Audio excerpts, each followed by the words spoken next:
이 시간 함께 나누실 말씀은 이사야서 6장 1절부터 8절까지 말씀입니다. 이사야서 6장 1절부터 8절까지 말씀.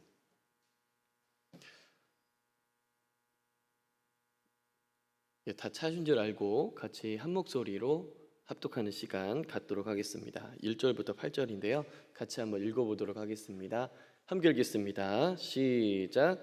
우시야 왕이 죽던 해에 내가 본즉 주께서 높이 들린 보좌에 앉으셨는데 그의 옷자락은 성전에 가득하였고 스랍들이 모시고 섰는데 각기 6 날개가 있어 그 돌로는 자기의 얼굴을 가리었고 그 돌로는 자기의 발을 가리었고 그 돌로는 날며 서로 불러 이르되 거룩하다 거룩하다 거룩하다 만군의 여호와여 그의 영광이 온 땅에 충만하도다 하더라. 이같이 화답하는 자의 소리로 말미암아 문지방의 터가 요동하며 성전에 연기가 충만한지라. 그때 내가 말하되 화로다 나여 망하게 되었도다. 나는 입술이 부정한 사람이요 나는 입술이 부정한 백성 중에 거주하면서 만군의 여호와이신 왕을 베었음이로다 하였더라. 그때 그 스랍 중에 하나가 부젓가락으로 제단에서 집은 빈 숯을 손에 가지고 내게로 날아와서 그것을 내 입술에 대며 이르되 보라 이것이 내 입에 닿았으니 내 악이 제하여졌고 내 죄가 사하여졌느니라 하더라. 내가 또 주의 목소리를 들으니 주께서 이르시되 내가 누구를 보내며 누가 우리를 위하여 갈고 하시니 그때 내가 이르되 내가 여기 있나이다 나를 보내소서 하였더니. 아멘.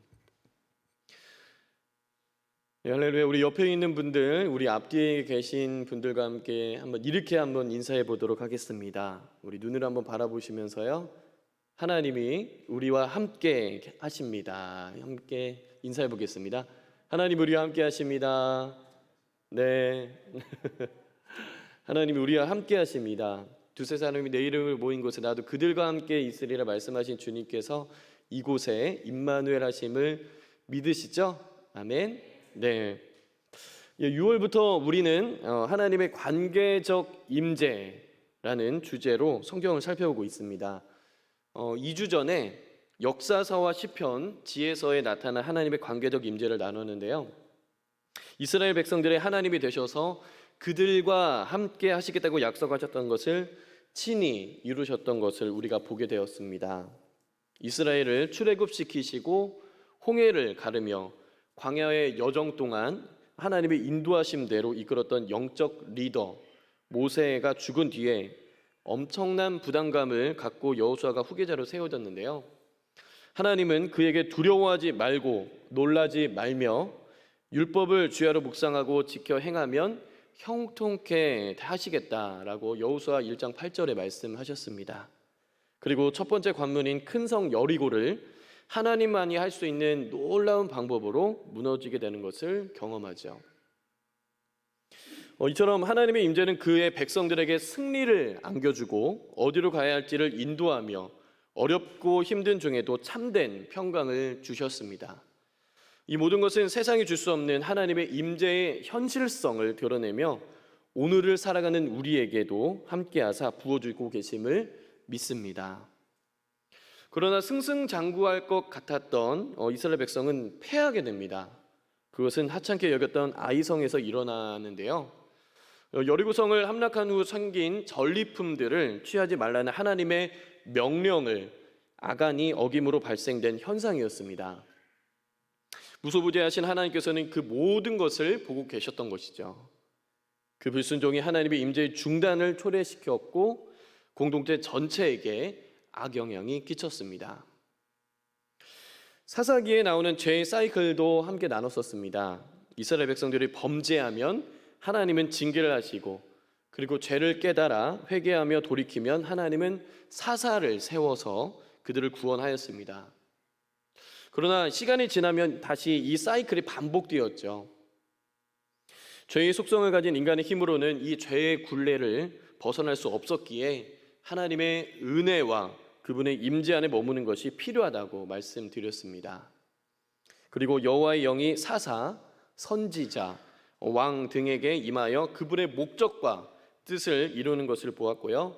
잠언 9장 10절의 말씀을 함께 읽으면서 여호와를 경외하는 것이 지혜의 근본임을 확인하며 삶 가운데 하나님을 경외하고 그분의 말씀에 순종함으로 주님의 영광을 드러내기를 함께 소망하자라고 이렇게 말씀을 나눴었습니다. 오늘은 예언서에 나타난 하나님의 관계적 임재에 대해서 살펴보려고 합니다. 먼저 선지자가 등장하게 된 배경을 함께 살펴보려고 하는데요. 이스라엘 백성이 애굽을 탈출해서 광야 생활을 거쳐 가나안 땅에 입성하면서 본격적으로 국가의 형태를 갖게 되었습니다. 가나안 정복을 마무리할 무렵 이스라엘 백성들은 가장 중요한 종교적 상징인 언약궤를 빼앗길 정도로 극도로 무능한 상태에 빠졌었습니다.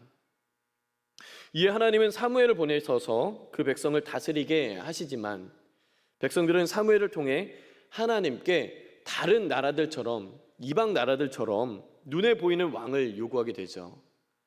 왕 제도의 위험성을 수차례 경고하지만 백성들이 듣지 않자 하나님은 왕을 그들에게 허용하시면서 동시에 왕을 견제하고 보완하기 위해서 선지자 제도를 허락하십니다. 그런 면에서 왕 제도와 선지자 제도는 사사 제도의 분할 발전이라고 볼 수 있습니다. 사사가 담당했던 행정적, 정치적 역할은 왕이 담당하면서 세습되었던 것을 우리가 보게 되죠. 그래서 하나님은 세습이 아닌 하나님의 강권적인 선택에 의해 역사적 상황에 맞는 하나님의 말씀을 선포하는 역할을 바로 선지자에게 감당케 하였습니다. 기존에 있던 제사장 제도와 이제 막 형성된 왕 제도가 세습의 성격을 띠고 있기 때문에 발생할 수 있는 부패를 막기 위해서 선지자 제도를 하나님께서 허락하신 것입니다. 그렇다면 초창기 선지자들은 어떠한 말씀을 전했을까요? 그들은 입으로, 바로 이 구전으로 말씀을 전하는 선지자들이었습니다. 참고로 구전 선지자들 중에 널리 알려진 인물들은 다윗 왕 시대의 나단 선지자, 그리고 열왕기 상하에 등장하는 엘리야, 엘리사 등이었습니다. 그들은 각 시대의 정황에 맞는 하나님의 말씀을 입으로 선포했던 것이죠. 그러나 구전 선지자의 역할은 제한적이었습니다. 문서로 남지 않기 때문에 문제가 계속하여 발생할 경우 새로운 조치가 필요했던 것입니다. 이런 상황이 반복되면서 하나님의 백성들은 심각한 국가적 위기를 맞게 되었고요. 이때 하나님께서 사용한 사람들이 바로 기록 선지자였습니다. 첫 기록 선지자들의 출현은 우연히 이루어진 것이 아니라 북이스라엘이 멸망할 즈음에 하나님께서 허락해 주셨습니다. 연도별로 활동한 기록 선지자들을 정리해봤는데요. 우리 PPT 화면을 보겠습니다.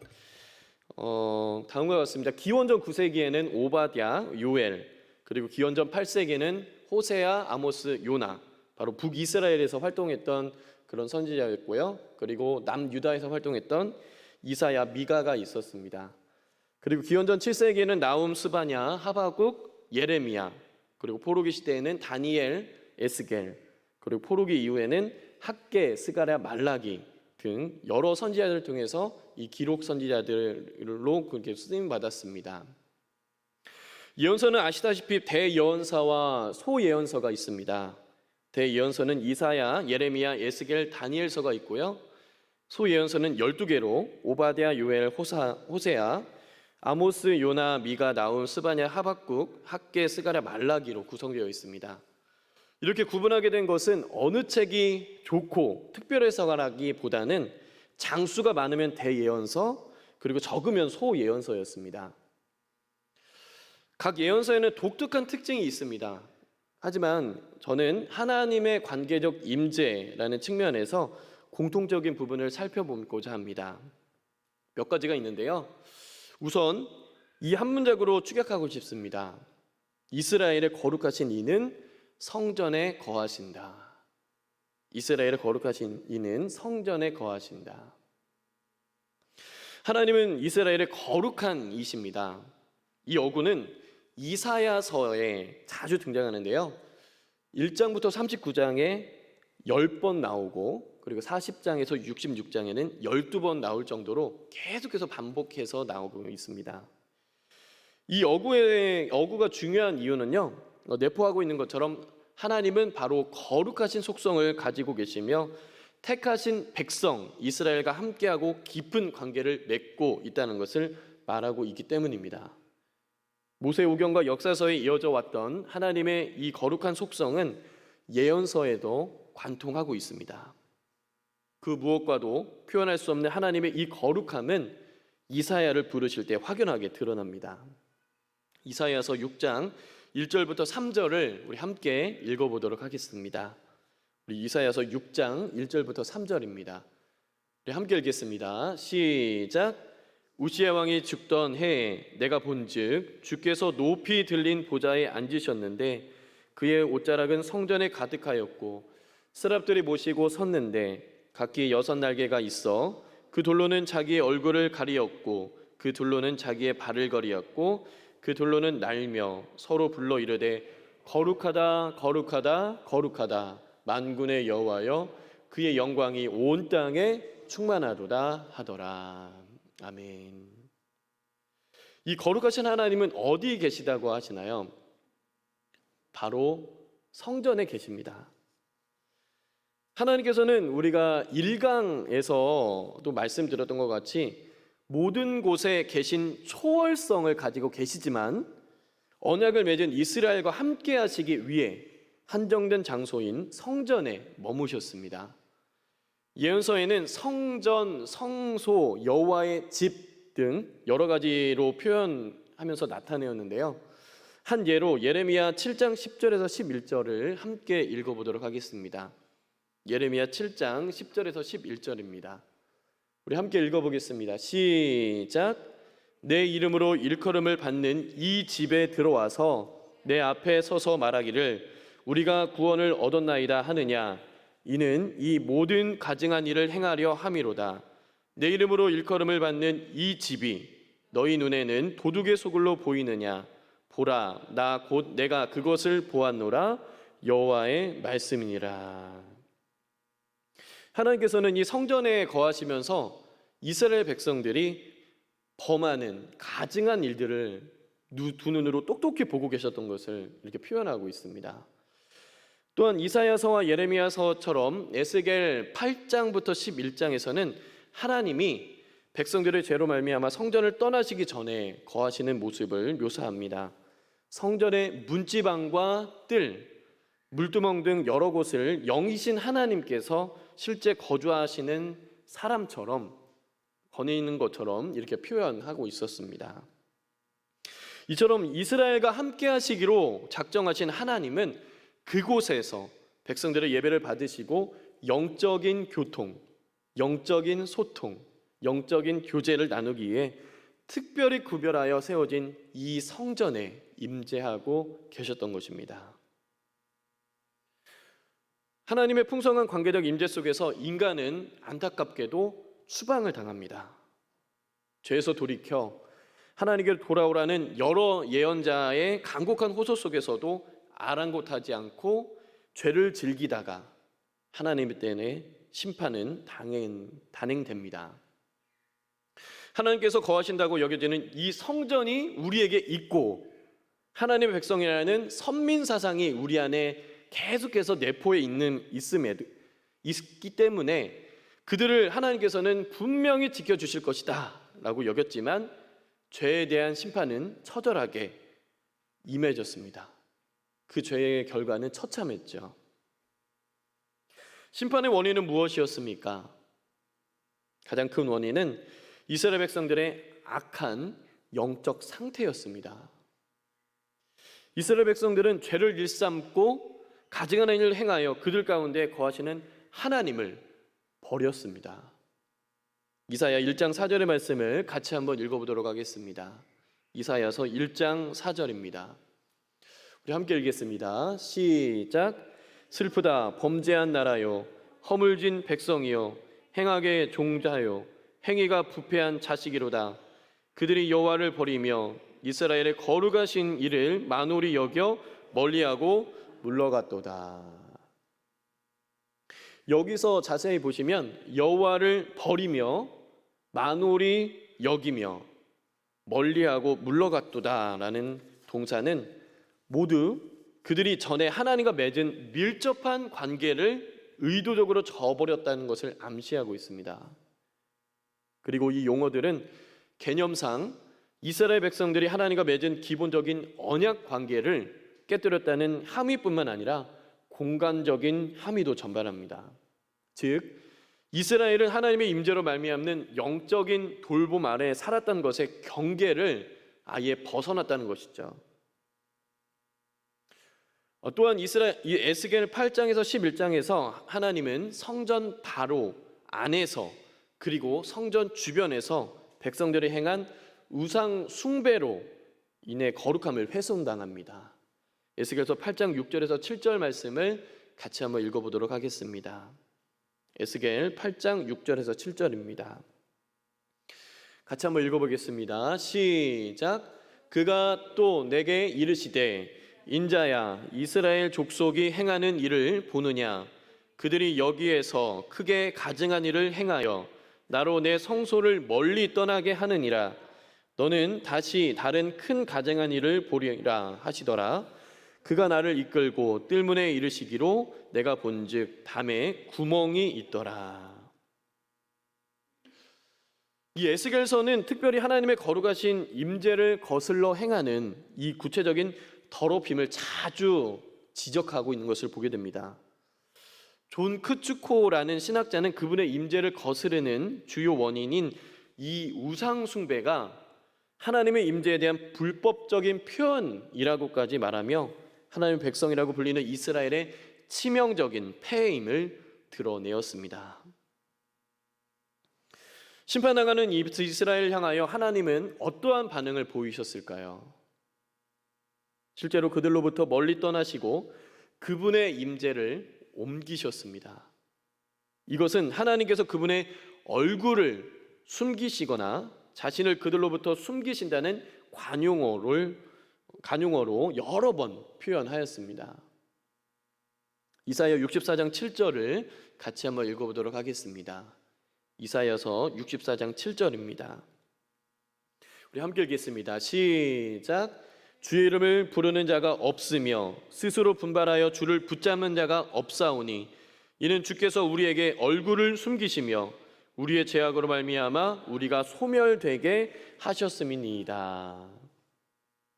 하나님의 얼굴을 숨기셨다는 표현, 즉 그분의 임재로부터의 추방은 하나님이 백성들의 소리에 귀를 기울이지 않으시고 관심을 두지 않으시며 죽음의 위협에 암시된 분리로 인해 그들을 온전히 놔버리게 되어 예루살렘의 파괴와 바벨론 포로로 끌려가게 되는 결과를 초래하게 되었습니다. 심지어 하나님은 이스라엘의 대적이 되십니다. 이사야서와 에스겔서처럼 예레미야서에서 하나님은 보호하시고 복을 주시는 그분의 언약적 임재를 예루살렘에서 철회하실 뿐만 아니라 그들의 원수가 되신 것입니다. 예레미야서 9장 13절에서 16절의 말씀을 우리 함께 읽어보도록 하겠습니다. 예레미야서 9장 13절에서 16절입니다. 우리 함께 읽겠습니다. 시작. 여호와께서 말씀하시되 이는 그들이 내가 그들의 앞에 세운 나의 율법을 버리고 내 목소리를 순종하지 아니하며 그대로 행하지 아니하고 그 마음의 완악함을 따라 그 조상들이 자기에게 가르친 바알들을 따랐습니다.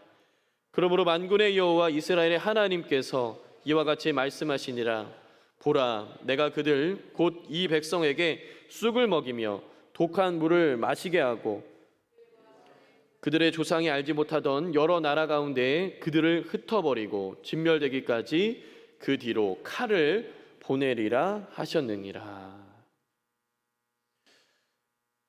하나님의 율법을 버리고 그분의 목소리를 순종하지 아니하며 이행하지 아니한 그들의 완악함에 따라 하나님은 대적들에게 대하셨듯이 이스라엘을 심판하십니다. 에스겔서에서는 백성들을 향해 검을 휘두르기까지 한다라고 말하며 공포로 몰아가는 것을 보게 됩니다. 결국 두 나라로 갈라졌던 이스라엘은 바벨론을 통해 남유다가, 아수르를 통해 북이스라엘이 멸망하게 됩니다. 심판 중에 임하시는 하나님은 강력하고 두려움으로 찾아와 온전히 초토화되고 포로로 끌려가게 하는 안타까운 상황을 연출시키십니다. 여기까지 보면 이스라엘은 완전히 죽어마땅한, 그리고 완전히 패배하게 되는, 그리고 심판당하여 마땅한 그런 존재인데요, 이제 하나님은 그들을 향해 일하시는 것을 보게 됩니다. 영원히 죽을 수밖에 없는 백성들, 혼자 힘으로 이뤄질 수 없는 이스라엘 향한 하나님의 이 긍휼의 마음은 각 예언서 막바지에 동일하게 전해집니다. 이사야서 40장 66장에서는 내 백성을 위로하라 라고 말씀하면서 포기하지 않는 하나님의 사랑과 회복을 향한 신실한 외침이 담겨 있고요, 예레미야 7장과 30장에서 33장 등에는 어떻게 온전한 회복을 이루고 다시 백성들을 모을 것인지를 자세히 말씀하십니다. 예언서를 자세히 살펴보면 거의 동일하게 언약관계를 재확립하는 것을 보게 되는데요, 대표적으로 예레미야 7장 23절 말씀을 같이 한번 읽어보도록 하겠습니다. 예레미야 7장 23절입니다. 함께 읽어보겠습니다. 시작. 오직 내가 이것을 그들에게 명령하여 이르기를 너희는 내 목소리를 들으라.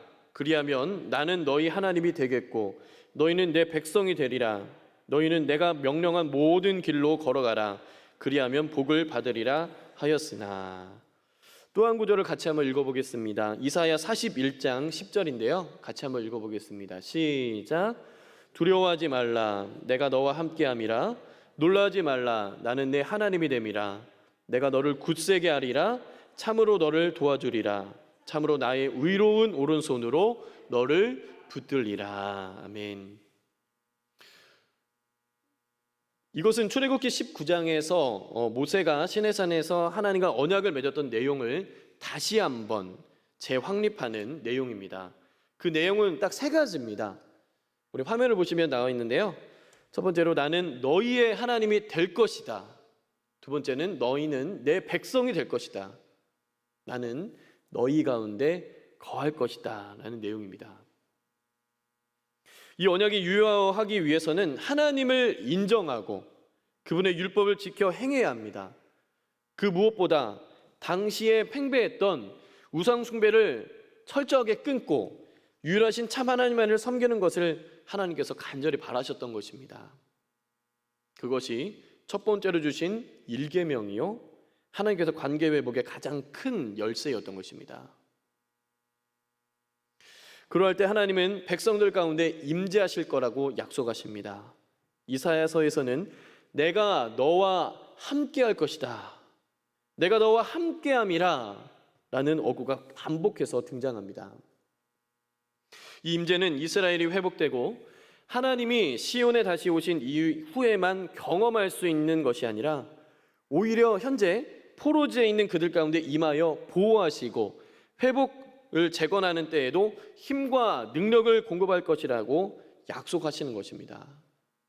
즉 죄에서 돌이키는 바로 그 순간, 바로 그때 하나님은 백성들 가운데 임재하시고 머물러 진리를 향하게 하고 온전하게 세워 나가게 하실 것이라고 말씀하신 것입니다. 또한 그 백성들이 참 구원을 베푸실 하나님을 온전히 알아가며 그분으로 말미암는 감격과 기쁨으로 예배를 회복시킬 것이라고 말씀하십니다. 스바냐 3장 17절을 같이 한번 읽어보도록 하겠습니다. 스바냐서 3장 17절입니다. 함께 읽어보도록 하겠습니다. 함께 읽겠습니다. 시작. 너희 하나님 여호와가 너희 가운데 계시니 그는 구원을 베푸실 전능자이시라. 그가 너로 말미암아 기쁨을 이기지 못하시며 너를 잠잠히 사랑하시며 너로 말미암아 즐거이 부르시며 기뻐하시리라 하리라. 아멘. 찬양으로도 고백하는 이 말씀이 우리의 삶에도 더욱더 높여지길 소망합니다. 이 회복의 시기에 하나님은 더 이상 이스라엘 백성들의 적으로서 그들을 대항하여 친히 싸우는 용사가 아니라 백성들을 향해 긍휼을 베푸시고 사랑하여 구원하시며 보호하시며 그들로 인해 기뻐하시는 왕으로 임재할 것을 약속하고 있는 것입니다. 마지막으로 하나님은 예언자들을 통해 하나님의 영이신 여호와의 영이신 성령을 주시겠다고 약속하십니다. 에스겔서 36장 26에서 27절을 같이 한번 읽어보도록 하겠습니다. 에스겔서 36장 26절에서 27절입니다. 우리 함께 읽겠습니다. 시작. 또 새 영을 너희 속에 두고 새 마음을 너희에게 주되 너희 육신에서 굳은 마음을 제거하고 부드러운 마음을 줄 것이며 또 내 영을 너희 속에 두어 너희로 내 율례를 행하게 하리니 너희가 내 규례를 지켜 행할지라. 또한 요엘서 2장 28에서 29절을 같이 한번 읽어보도록 하겠습니다. 함께 읽겠습니다. 시작. 그 후에 내가 내 영을 만민에게 부어주리니 너희 자녀들이 장래일을 말할 것이며 너희 늙은이는 꿈을 꾸며 너희 젊은이는 이상을 볼 것이며 그때 내가 또 내 영을 남종과 여종에 부어줄 것이며. 아멘. 그렇습니다. 하나님의 영을 그 백성들에게 부어주실 것이라고 약속하십니다. 하나님의 영을 주시겠다는 이 약속은 단순히 사람의 마음에서 일어나는 내적 변화, 내적 다짐과는 다릅니다. 다시 말해 새 마음, 새 영에 대한 변화의 이 원인은 자신의 백성 가운데 살아계신 하나님의 영, 즉 성령입니다. 성령께서 백성들에게 임하사 율례와 규례를 행하여 거짓된 것을 분별케 하시고 그 말씀대로 살아갈 수 있도록 은혜를 부어주시고 이끌어 주신다고 약속하신 것입니다. 또한 이 영적 암흑기를 살아가는 그들에게 미래의 온전한 회복과 소망의 일들을 말하며 꿈을 꾸고 삶 가운데 살아내도록 힘과 능력을 부어주사 놀라운 역사를 경험케 하실 것을 약속하고 계신 것입니다. 그리고 그토록 간절히 바라는 메시아, 그 그리스도 대신 예수 그리스도를 바라보며 그 영적인 삶을 살아갈 수 있도록, 이 암흑기를 살아갈 수 있도록, 그 약속을 붙잡을 수 있도록 계속해서 말씀하고 계신 것입니다. 그들에게 성령을 부어주신다는 것은 또 다른 하나님의 관계적 임재의 표현이자 그분의 신실함의 확증이요 포기하지 않는 하나님의 사랑이었던 것입니다. 사랑하는 성도 여러분, 우리 육체를 입고 살아가는 사람은 영적인 존재인 것 같습니다. 왜냐하면 사람은 어느 누구에게 영향을 주거나 그 영향을 받는 존재이기 때문입니다. 지난주에 교역자들이요 수양회를 다녀왔습니다. 부산과 포항 지역에 다녀왔는데요. 한 곳이 바로 저의 그 동기 목사님이 부목사로 사역하고 있는 그런 한 교회였습니다.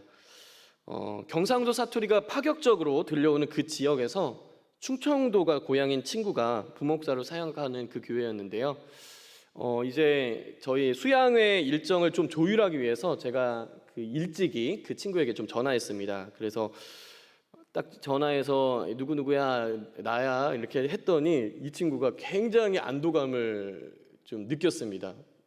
오랜만에 충청도 친구를 만났다는 그런 얘기였답니다.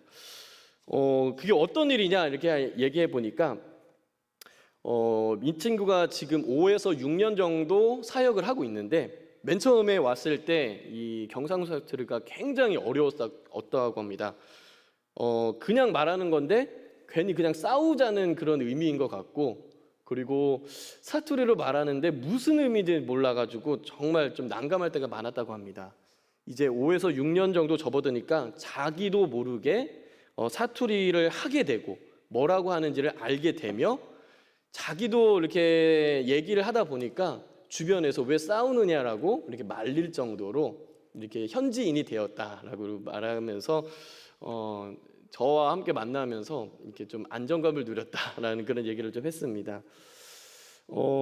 그리고 또 같이 생활하는 사람을 우리는 닮아가는 게 또 인간인 것 같습니다. 부부끼리 좀 닮아가는 것 같고요. 형제끼리도 닮아가는 것 같습니다. 종종 우리 그 부교역자들과 한번 통화를 하다 보면은 저는 깜짝깜짝 놀랍니다. 목소리며 말투가 서로 비슷해져 가는 것을 좀 느끼게 되기 때문입니다. 누구를 따라하는지는 말씀을 드리지 않겠지만 서로 간에 선한 영향을 끼치고 있는 것 같습니다. 그래서 우리는 참 누구와 함께 하느냐가 참 중요한 것 같습니다. 여러분들은 지금 누구와 함께 하고 계십니까? 주변 한번 살펴보시겠습니까? 한번 인사하겠습니다. 당신이 가장 소중한 분이십니다. 한번 인사해 보겠습니다. 네. 예, 감사합니다. 친구를 보면 그 사람이 어떤 사람인지를 안다는 그런 말이 있죠. 우리는 하나님과 더 가까이 하는 자들이 되어야 할 것입니다. 하나님은 임마누엘, 바로 우리와 함께 하십니다. 우리 안에 임재하고 계시고 우리와 동행하시고 소통하기를 원하십니다. 부활하시고 하늘로 승천하시기 전에 예수님은 제자들에게 세상 끝날까지 너희와 항상 함께 있을 것이라고 약속하셨습니다.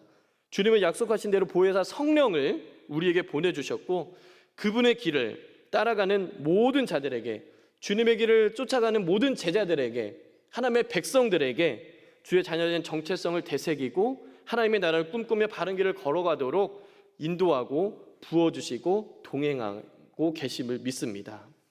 에베소서 5장 18절에 이렇게 말씀합니다. 술 취하지 말라. 이는 방탕한 것이니 오직 성령으로 충만함을 받으라. 이 시간 황폐한 땅, 영적인 암흑기에서 회복을 꿈꾸게 하사 허락하신 여호와의 영, 이 하나님의 영, 성령을 우리 또한 갈망하기 원합니다. 다른 그 무엇에 흔들리거나 휩싸이는 것이 아니라 오직 그분의 조명하심과 인도하심을 구하면서 살아가길 원합니다. 내 안에 무너져 있었던 예배, 일상, 여러 부분들이 성령으로 말미암아 다시 한번 일으켜지길 소망합니다. 주만을 바라보고 오직 성령의 충만함을 구하여서 그분의 그 충만함으로 말미암아 내가 변화되고 아름다운 열매가 맺어지고 주변의 삶의 터전에 새롭게 하실 것을 기대하면서 주님을 소망하며 나가기 원합니다. 우리 안에 계신 성령님, 우리의 머리부터 발끝까지 충만하게 임재해 주셔서 우리의 입술을 주관해 주시고 말과 혀가 오직 주님의 말씀과 복음이 선포되며 우리의 행동이 주님의 손과 발이 되어서 주님께서 원하시는 일들을 감당하는 저와 여러분들 모두가 되시기를 주님의 이름으로 축복합니다. 이 시간에 우리 한번 같이 찬양 한 곡 불렀으면 좋겠는데요. 우리 성령